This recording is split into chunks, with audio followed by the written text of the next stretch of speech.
My brothers and sisters, when we ask the question, who is the best among us?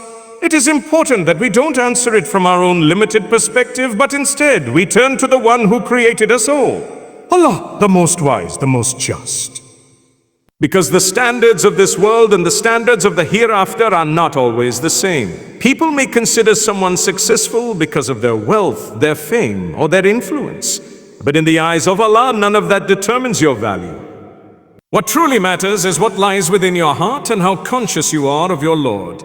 In the Quran, Allah makes this crystal clear. He says, indeed, the most honored of you in the sight of Allah is the one with the most taqwa, God consciousness. Surah Al-Hujurat 49:13.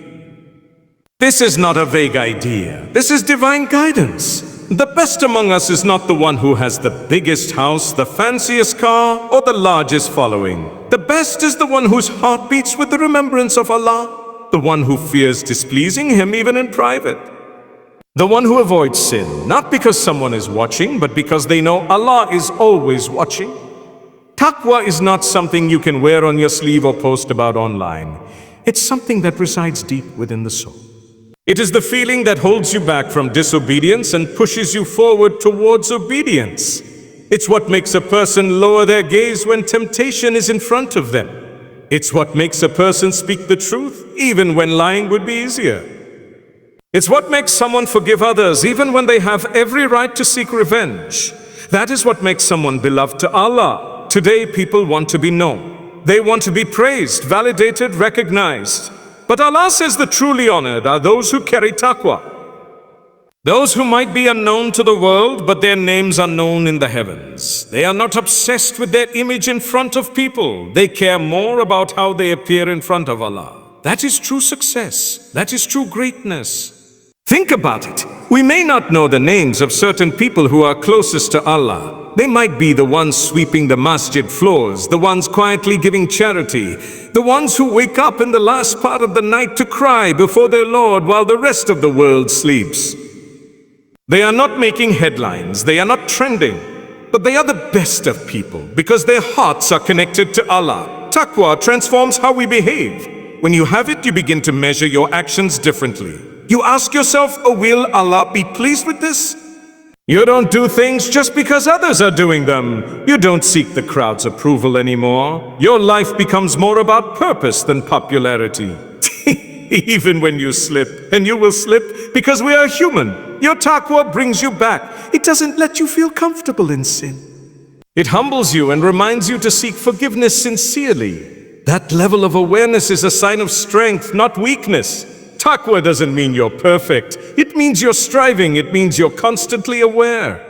That's why the Prophet used to say in his khutbahs, I advise you to have taqwa of Allah. Over and over again, he reminded the companions of this one quality.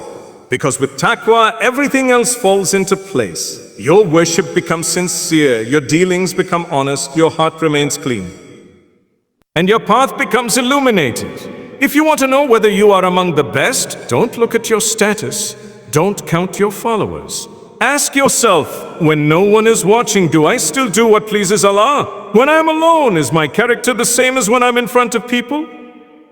Do I treat others kindly even when I gain nothing from it? That's where taqwa lives. In the hidden moments, in the difficult choices, in the silent battles that only you and Allah know about. One of the most powerful things about taqwa is that it levels the playing field. It doesn't matter whether you're rich or poor, educated or not, famous or unknown. Every single person has the opportunity to be the best in the eyes of Allah, if they choose taqwa. Allah gave us all access to greatness. He didn't limit it to one race, one nation, one class. He said the best is the one who fears Him most. That means the door is open for anyone who is willing to strive. Even if your past is filled with mistakes, even if people have judged you, even if you feel like you're not worthy, know that taqwa is about your today and your tomorrow, not your yesterday. You can be among the best starting now if you choose to turn back to Allah, to live in obedience, to fix what's broken, and to purify your heart. That is more beloved to Allah than 1,000 perfect prayers done without sincerity. This is what separates those who are great in dunya from those who are great in akhirah. In this world, greatness is often loud. But in the hereafter, greatness will be quiet. It will be the people of Taqwa, those who had sincere hearts, and those who lived their lives fearing Allah in all that they did. The best among us are not those who are praised by the world, but those who are praised by the angels.